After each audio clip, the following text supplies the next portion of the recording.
Nesta aula, vamos estudar o vapor, né? A forma que ele é gerado e os tipos de vapor utilizado na indústria, né? A pergunta que nós fazemos, qual a importância do vapor? O vapor, na realidade, ele transporta a energia para os diversos pontos de utilização das indústrias de processo. Ele é, na verdade, um fluido limpo, né? Fluido que é água aquecida e que pode ser reciclado, tá? Uma vez que ele é utilizado, ele passa a ser um condensado, né, após ceder o calor, e esse condensado ele retorna para a caldeira, né, para o processo. E o vapor ele é utilizado não só para cozimento, né, para secagem, para aquecimento, como também para controle de temperaturas em numerosos processos e também a geração de energia elétrica, através de turbinas e geradores. Tá? O que é vapor? O vapor, na verdade, ele é água mais calor, né? Então, a água, através de um aquecimento, né, através da queima de combustíveis, nós geramos calor e fazemos com que essa água atinja o ponto de vaporização. Tá?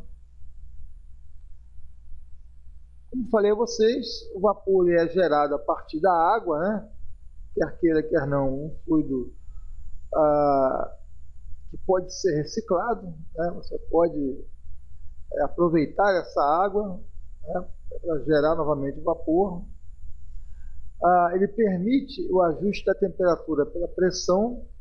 Na realidade, nós temos a tabela de vapor, onde vocês vão ver que para uma dada pressão eu tenho uma temperatura correspondente, sempre. Eu posso fazer o transporte por toda a fábrica através de tubulações de vapor, né? E essa tubulação geralmente ela é isolada, possui um isolamento térmico para evitar perdas. E dessa forma a gente consegue transportar bastante energia com pouca massa. Mostram os estudos e a prática que quando precisamos de calor em vários pontos de uma fábrica, numa empresa, é muito mais econômico e mais fácil você aquecer a água, transformá-la em vapor e depois enviar para esses vários pontos, do que gerar energia em cada um desses pontos. O vapor, dessa forma, ele transporta a energia térmica do combustível na forma de calor latente, ou seja, quando a água ela se vaporiza, ela absorve calor latente. E assim, ao condensar, assim que o vapor se condensa, ele cede esse calor latente para o processo, né? E o vapor também, gente, pode ser superaquecido, a gente vai ver ele mais para frente. E quando ele está superaquecido, ele pode movimentar turbinas, né? Movimentando turbobombas ou ainda geradores elétricos. Okay? Vamos estudar agora a produção de vapor. Considerando aqui esse recipiente cheio de água, nós temos aqui vamos dizer assim, um tampo, um peso, de tal forma que mantém-se aqui uma pressão constante. Esse tampo ele pode se deslocar livremente, mantendo a pressão constante. Temos aqui uma fonte de calor, né? Uma chama, poderia ser aqui um queimador, né? Aqui nós temos um termômetro para monitorar a temperatura e, como falei, uma pressão constante. Com o passar do tempo, esse calor aqui está sendo fornecido de forma constante, vai ocorrer um aumento de temperatura, né? Então essa água ela vai começar a ter a sua temperatura aumentada ao longo do tempo. até o momento que nós atingimos aqui a temperatura T2, que é a temperatura de ebulição. Nesse ponto, pessoal, começa a surgir aqui bolhas de vapor, tá? Ou seja, parte da água está se transformando em vapor na temperatura de ebulição. E à medida que o tempo vai passando, né, o calor vai sendo cedido, essa temperatura aqui, ó, ela continua constante, porém vai aumentando o número de bolhas de vapor. Então, nós estamos tendo aqui uma transformação da água em vapor a uma temperatura sempre constante. E assim sucessivamente, até que praticamente toda essa água, né, ela se transformou em vapor. Então aqui eu tinha praticamente água, né, comecei a formar o vapor, e no final desse patamar eu tenho aqui então 100% de vapor. Tá? Se nós continuarmos cedendo calor desse ponto em diante, nós vamos verificar que a temperatura vai novamente subir, né? E aí nós temos um vapor aquecido além da temperatura de ebulição, né? Esse vapor aqui é chamado vapor superaquecido, exatamente pelo fato de que as moléculas estão ainda mais aquecidas, além da temperatura de ebulição. Okay? Nesse gráfico, estamos vendo então a parte inicial do aquecimento, onde nós temos líquido. Aqui nós temos a mistura água mais vapor, né? Começando aqui a formação do vapor, e até chegar a 100%. Então, nesse ponto, eu tenho vapor saturado, né? Não tenho mais mistura de água. Aqui eu tenho vapor saturado. E daqui para frente, o vapor superaquecido. Nós chamamos o calor que provoca a mudança na temperatura como sendo calor sensível. O calor que provoca a mudança de fase, nós chamamos de calor latente. Ou seja, aqui houve uma mudança de fase, todo o calor fornecido, ele foi utilizado para passar da água a vapor. E novamente aqui nós temos o calor sensível, que foi utilizado para aumentar a temperatura do vapor saturado, passando então a ser vapor superaquecido. Nas tabelas de vapor, vocês vão encontrar calor sensível do líquido, o calor latente do vapor saturado e a expressão calor total, que é a soma desse calor sensível mais o calor latente. Tudo bem? Chegamos então à tabela de vapor saturado, onde aparece aqui, primeiramente, na primeira coluna, a pressão relativa, né, ou manométrica. Então nós temos aqui 0, 1, 2, 3, 4, até 14 kg por centímetro. A pressão absoluta, a temperatura correspondente, como eu falei a vocês, né, para uma dada pressão relativa, por exemplo, aqui, vamos colocar aqui 4 kg, a temperatura é igual a 151 graus Celsius, 0,1. Para 10 kg por centímetro quadrado, a temperatura vale 183,2 graus Celsius. Quanto ao calor sensível, calor latente, nós também temos essa informação aqui nessa tabela, até para que possamos calcular a quantidade de energia necessária, né? Então nós temos aqui, por exemplo, uma pressão de 10 kg, o calor sensível vale 185,6 quilocalorias por quilo. O calor latente, como vocês estão vendo, é muito maior e vale 478,3 quilocalorias por quilograma. Então, esse calor latente, o vapor irá absorver, né? Quando a água passar, ela vaporizar, passar para vapor, ela vai absorver 478,3 quilocalorias por quilograma. E esse calor latente é que será fornecido ao processo quando o vapor se condensar, ou seja, retornar à fase líquida.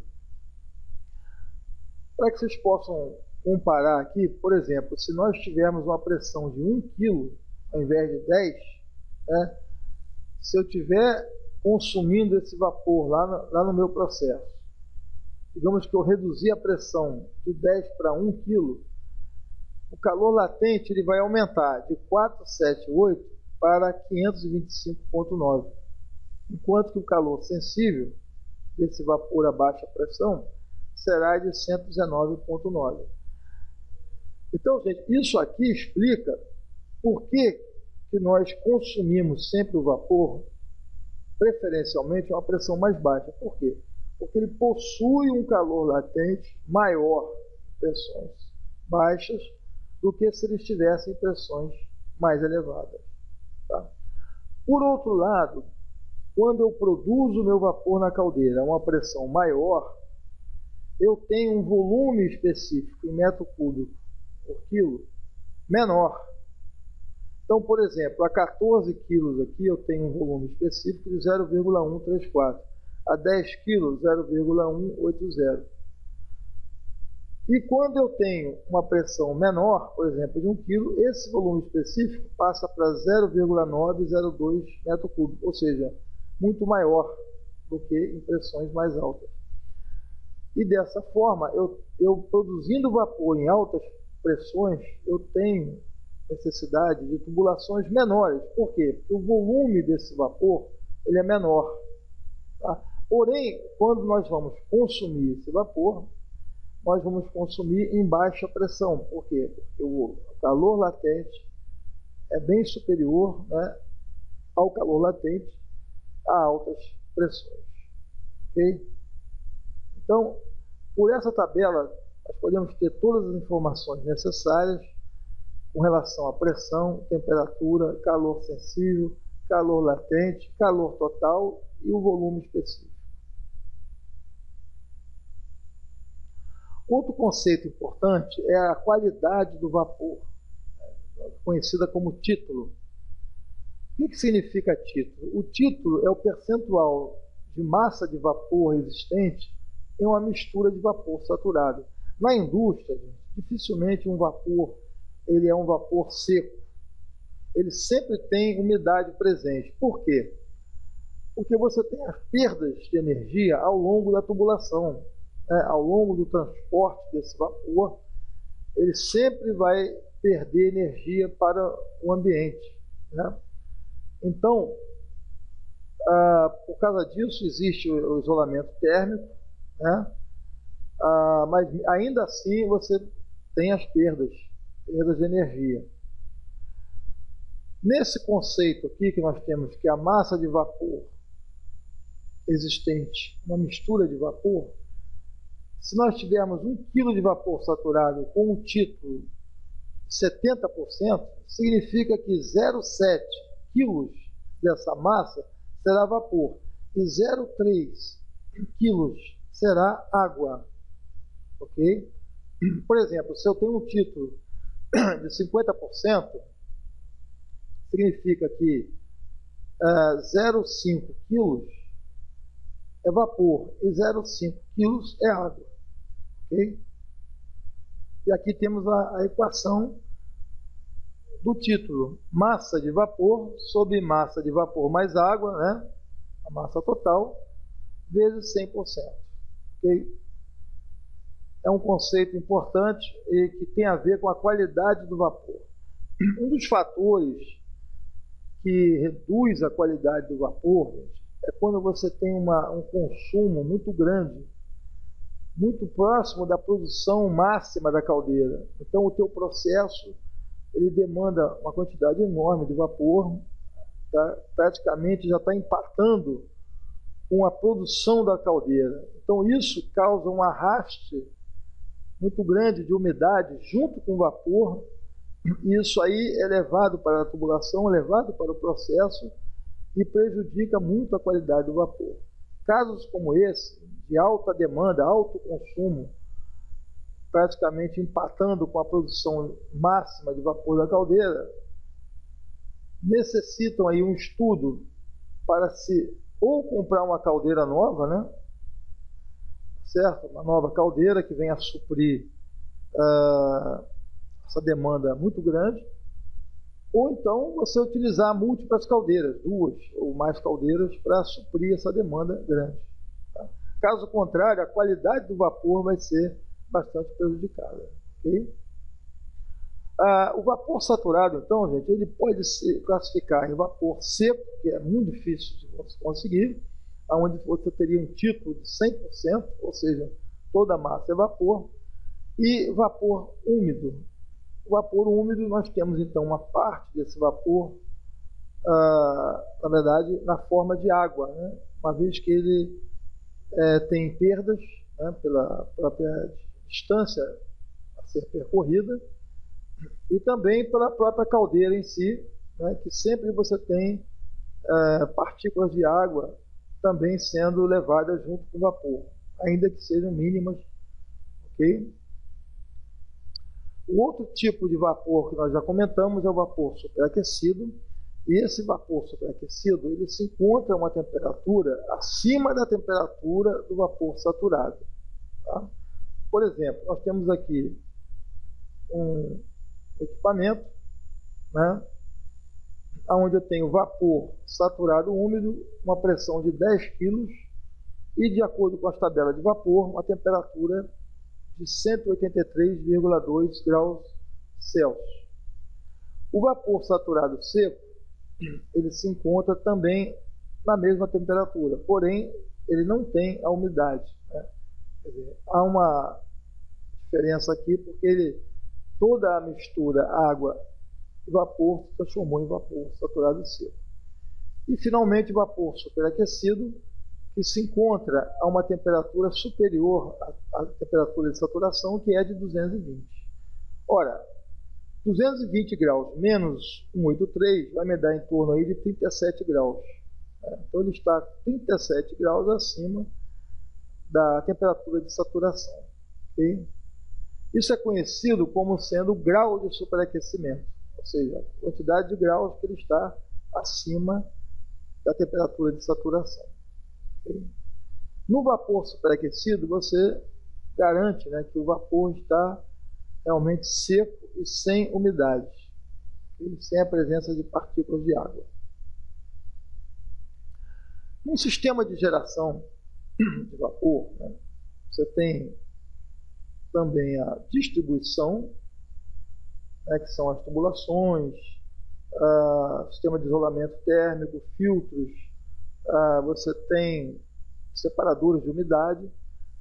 Depois da distribuição nós temos a utilização, os processos, né, como aquecedores, cozedores, enfim, diversos tipos de equipamentos que utilizam vapor. E depois nós temos o retorno desse vapor em forma de condensado. Okay? Então, como já foi dito, você consegue deslocar grande quantidade de calor e energia entre locais distantes através da água vaporizada. Né? Aplicações: máquinas motrizes, máquinas operatrizes, né? E aquecimentos, transferindo calor e atuando diretamente no processo. Então essas aqui são as aplicações. Aqui nós estamos vendo aqui um esquema utilizado em aquecimento. Nós temos a geração, né, o vapor sendo levado através de uma tubulação principal de vapor. Okay? Essa distribuição ela vai percorrer aí todo o processo, né? Nós temos lá os aquecimentos, cozedores, secadores, vários tipos de processos. Tá? E posteriormente esse vapor aqui, após ceder o seu calor latente, a sua energia, ele vai se condensar e nós vamos ter aqui os purgadores, né, dispositivos que vão permitir que esse condensado saia, né, do processo, do aquecedor, da serpentina, etc., e retorne através da tubulação de retorno de condensado para o tanque de condensado. Esse condensado vai ser novamente utilizado aqui para geração de vapor no interior da caldeira, fechando assim o ciclo, né?